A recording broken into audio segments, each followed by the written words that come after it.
Good day. You are watching InfoHub Studios. For international and local news updates, our today's story is on an article published in Global Village Space which sheds light on India's predicament in Afghanistan as India has lost the war against Pakistan there. The article, which titled, How India Lost Afghanistan to Pakistan. US Taliban deal and the withdrawal of US forces from Afghanistan has created so many problems for its regional ally India, which has been using Afghan soil to promote its regional hegemony through terrorist activities in Afghanistan and Pakistan. Now, after the swift US exit from Afghanistan, India has a mounting diplomatic challenges as the Taliban, which New Delhi has despised, appears to be making a comeback to Kabul's power corridor. It is worth recalling that India was forced to escape Afghanistan after the Taliban assumed power in Kabul on September 26, 1996. After almost a period of 5 years, India again entered Afghanistan under the umbrella of US NATO forces in November 2001, on the pretext of fighting war on terror. Sushant Singh, a senior fellow with the Center for Policy Research in India, in an article for the prestigious Foreign Policy has noted that India is facing the biggest challenge after the US plans to withdraw from Afghanistan.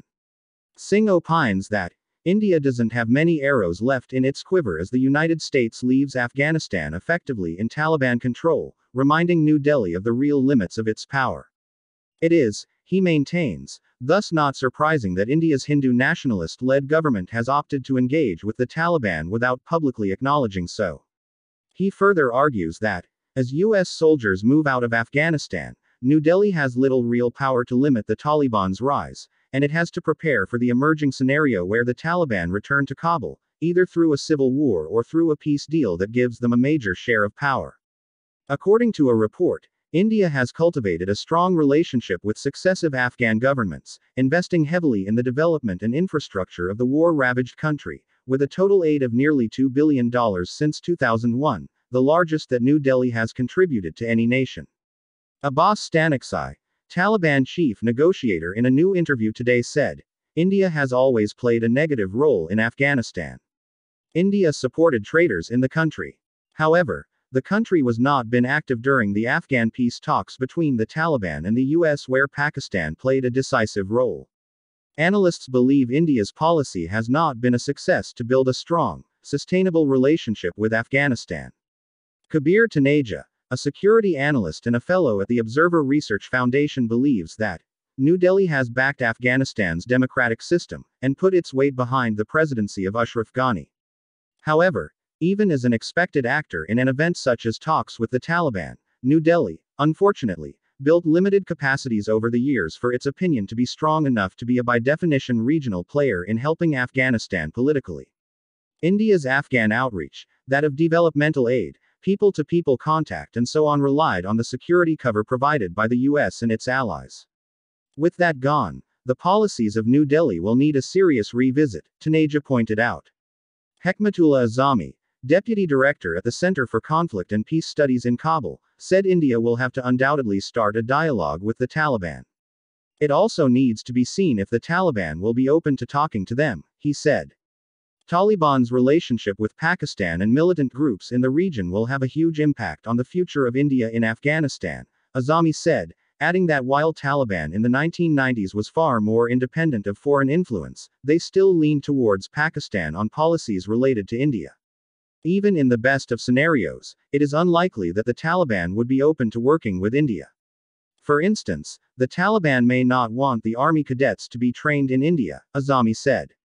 In another article published in Daily Dawn News, which states that, in a strategic rethink of its policies, India approached Pakistan in December 2020 with an offer to reduce tension and offered back-channel talks on all outstanding issues, including Jammu and Kashmir, and Pakistan reciprocated favorably, fresh information emanating from official quarters has confirmed.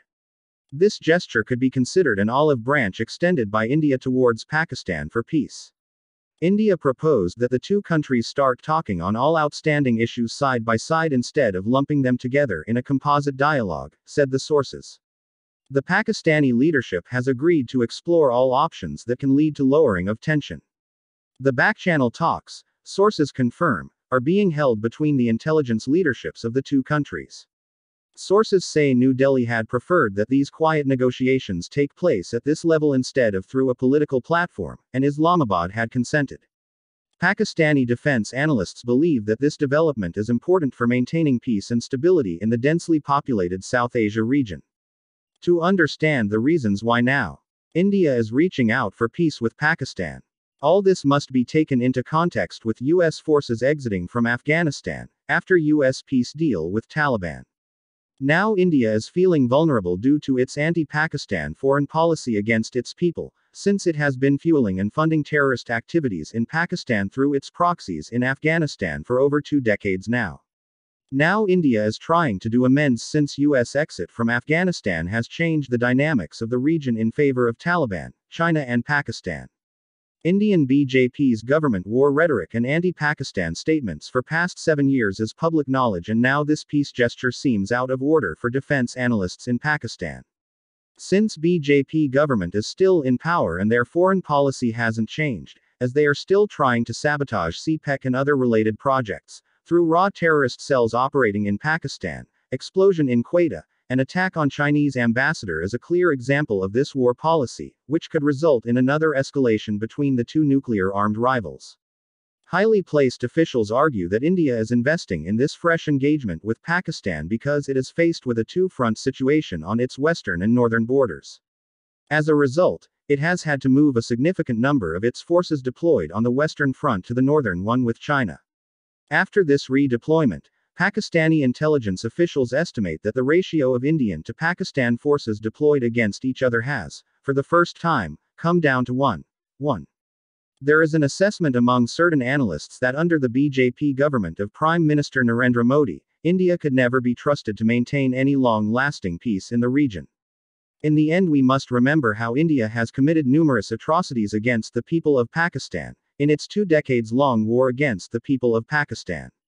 India has been sponsoring terrorism through its proxies in Afghanistan, which has cost Pakistan over 100,000 civilian deaths and over 20,000 security personnel deaths, in targeted killings, bomb blasts, explosions and other terrorist activities across Pakistan.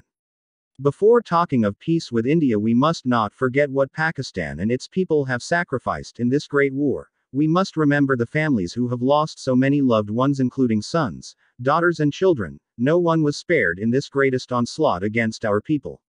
India declared this unannounced war against us, which it has ultimately lost.